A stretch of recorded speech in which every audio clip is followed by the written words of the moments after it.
How's it going? Phil McFall, and here with me is Patton,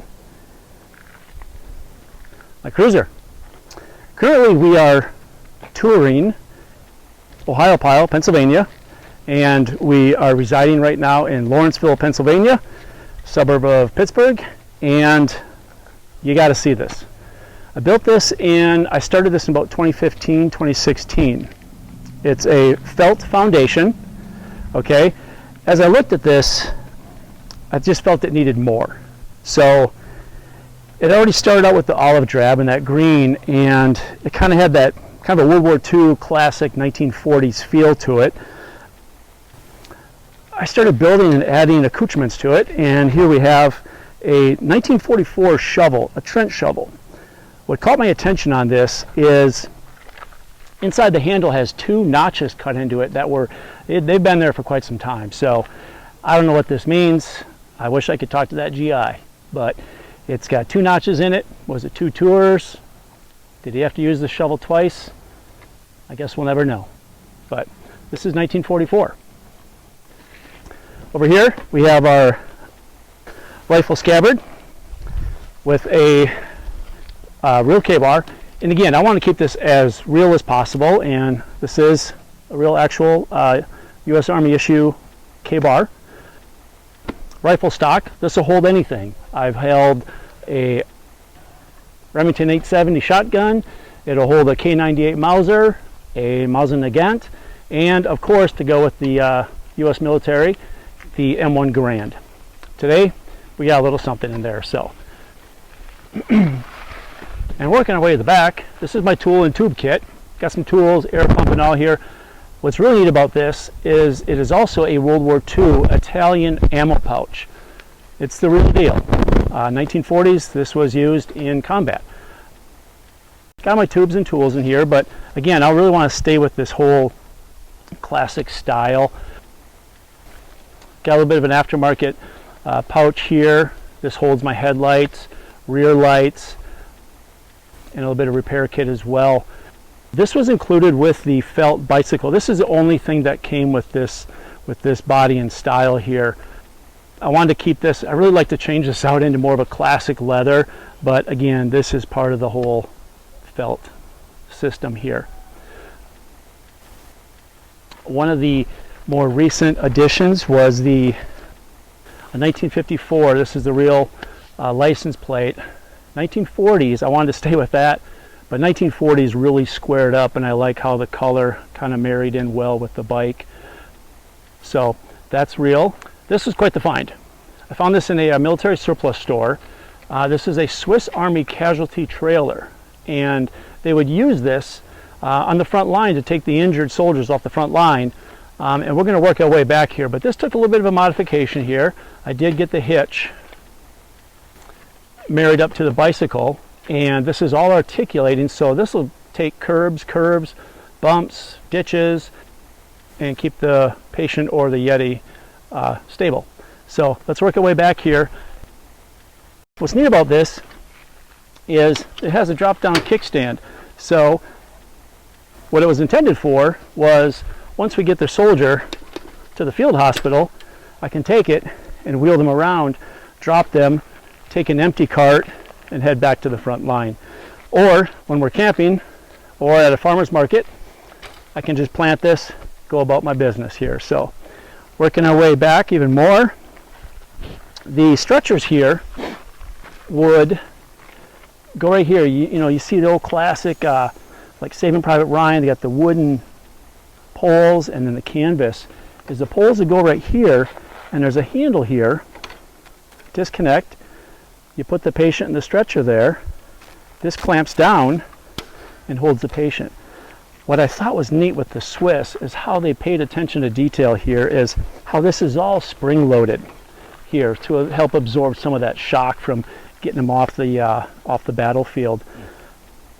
And you see some notches cut in here, which again, this would hold like ammo crates. This is rated to 300 pounds, so this can take quite the load here. So another neat feature, of course, being the Swiss Army, they got it dialed in. If we take the cool off, if we want to pack this up and go, is I just push a button here and the wheels come out, and this whole thing collapses into one unit. Handle, everything folds down nicely into this. So for transport, it's really easy. Again, this was built for work, and that's what it does. Well, depends if we're working on a good weekend. So going into a little bit more detail here, this is aftermarket. I could not find anything quite as classic, but they really did replicate something back from that 1940s. It does take a D battery, has an old low and high beam on there. It's not on that little generator that runs along the wheel, but this is kind of a neat little addition to it. Again, kind of adds that classic look to it. And this is true to form, the old classic. This predates that whole front shock as far as what you're seeing today with mountain bikes and the technology. And this is fully functional and operational, and we do take some of those bumps. And if you can't see us coming, you can hear us coming. So I love this classic bell here. This is a copper, the old classic bell. I can go as little as I can, but if I really need to announce myself and I'm coming in hot, I can really crank this up. So this again is just, I love how classic this is. This is going back in time. So the seat here is the classic. This is all leather handle, leather seat. You can see how the stitching, the riveting here is just such a beautiful classic look. So part of the felt bicycle is this was included with the foundation of this bike when I bought it. After Felt made this for a couple of years, they leaned more towards like road racing, road bikes, and that sort. So these are extremely hard to find. These are absolutely classics. So when this bike came out, one really neat feature that they did pay attention to was these covers here. They are bullet tips. Keeps it consistent with this World War II classic bike theme here. And as you work your way up here, we can just see how this all ties in with the pouch. And I just love that classic look here. This is just, it really is a time machine. One great feature of this bike right now weighs in about 68 to 70 pounds. With the trailer, it's an additional 40, so it's well over 100 pounds. We got to have some speeds on this. So this does come with a 3-speed shifting on the grip. This really helps get up those hills. One great thing about this bike is it's a conversation starter. The curiosity, the conversations that this whole, especially when this whole ensemble is going on, it's so cool because it just invites strangers to have conversations, and they want the story. And that's what this is it's a story. One of the coolest things is I was in Denver. As a side note, this thing's been all over the place, from Washington to Pennsylvania. We've covered all the time zones here. I was in Denver at an REI, and this old gentleman comes up. He looked to be in his early 90s, and he just stood there and just took it in. And jokingly, I was just like, not for sale. No. When I was 18, I was stationed in Guam, World War II. I was an MP, and I patrolled the island with a bike that looked just like this. He even had the Scabbard set up like this, and he said, I didn't have a rifle, I had my Tommy gun in there. Wow. Building this made that moment worth it right there. And he stood there 5-10 minutes.